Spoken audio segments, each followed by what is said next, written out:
Welcome friends, instant রান্নাঘর থেকে সোমা বলছি। আশা করি বন্ধুরা তোমরা সবাই ভালো আছো। আজকে নিয়ে এসেছি হচ্ছে সয়াবিনের কারি। এই সয়াবিন কিন্তু যেভাবে করব সবে কিন্তু রুটি, পরোটা, লুচি বা ভাত সব কিছুর সাথে কিন্তু একদমই জমে যাবে। সেইভাবেই কিন্তু আমি আজকে রেসিপিটা নিয়ে এসেছি।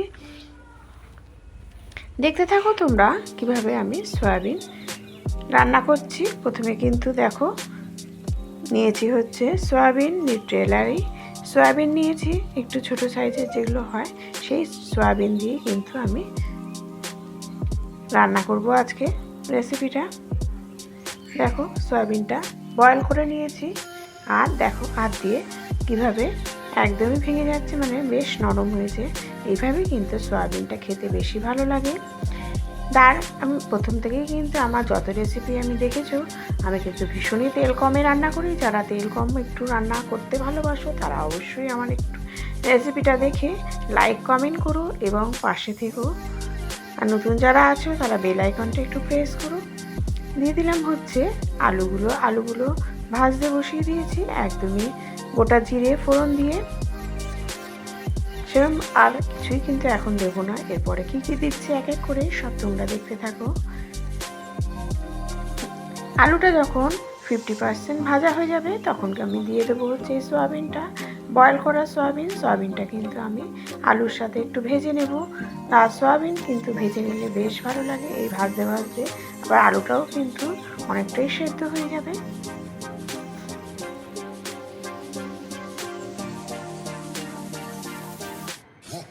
তোমরা যদি কোনো রেসিপি দেখতে চাও অবশ্যই কিন্তু কমেন্ট করো। আর দেখো দিয়ে দিলাম হচ্ছে পেঁয়াজ, আদা, রসুন, কাঁচা লঙ্কার একটা পেস্ট, আর দিয়ে দিচ্ছি নুন আর হলুদ। সব দিয়ে আমি এখন ভালো করে কষিয়ে নেব। দিয়ে দিচ্ছি এক এক করে শুকনো লঙ্কার গুঁড়ো, একটু চিনি,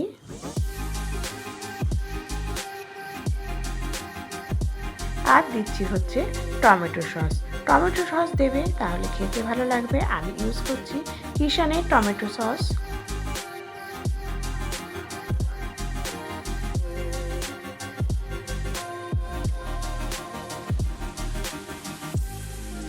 এই টমেটো সস দিয়ে কষাবে সয়াবিন, দেখবে টমেটোর থেকে টমেটো সস দেবে, খেতে কিন্তু আরও বেশি ভালো লাগে।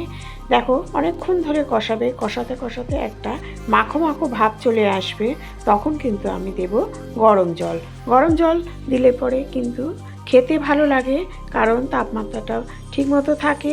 আর যদি ঠান্ডা জল দাও এই গরমের মধ্যে তাহলে কিন্তু জিনিসটা নষ্ট হয়ে যায় টেস্টটা। সেই জন্য আগে তোমরা একটু গরম জল রেডি করে রাখবে। আর যদি এই সমস্ত কারিতে যদি একটু চায়ের লিকার দাও তাহলে কিন্তু এই যে ঝোল হিসাবে যেটা ব্যবহার হবে কারিটা, সেটা কিন্তু একটু চায়ের লিকার দিয়ে করতেই পারো, তাহলে কিন্তু কালারটা আরও বেশি ভালো আসে। কিছু কিছু টিপস আমি কিন্তু রান্নায় দিতেই থাকি, কারণ আমি যেগুলো জানি সেগুলো তোমাদের সাথে শেয়ার করতে আমার বেশ ভালো লাগে।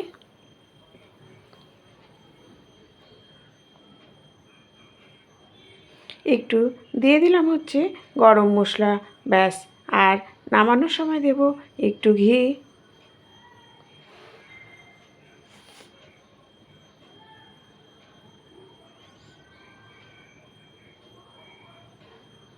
দিয়ে দিলাম একটু ঘি।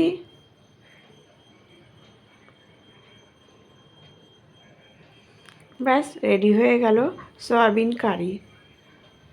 এই সয়াবিনটা কিন্তু আমি এখন বেশ 5 মিনিট একদম গ্যাস কমিয়ে রাখবো। Thank you.